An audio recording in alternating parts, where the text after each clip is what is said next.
Oya Adam, come and say be daddy. Oya o, ó ti yá.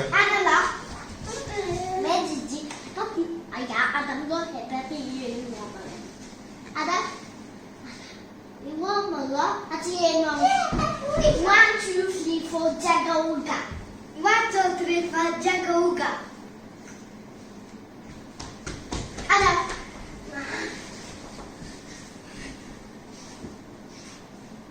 1, 2, 3, 4, 5, 6, 7, 8, 9, 10.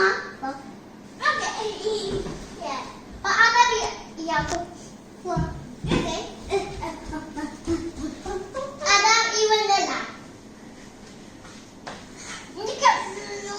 Ó yẹ kó bi wọ́n ní béèrè wá Adam lọ dúró.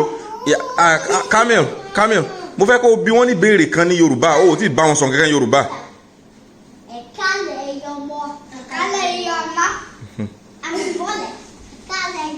Okay, ó ní ẹ dọ̀bálẹ̀.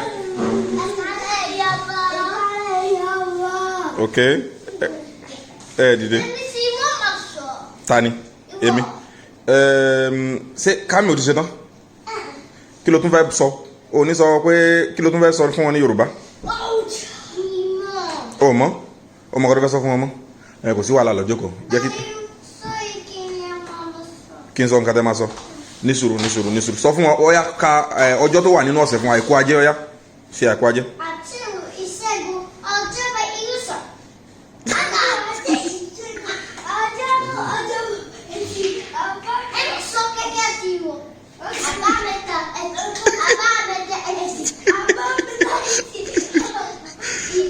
Kindly subscribe to our YouTube channel, Yoruba Pikin, and remember to hit the notification bell to enjoy more of our videos. Thanks for watching.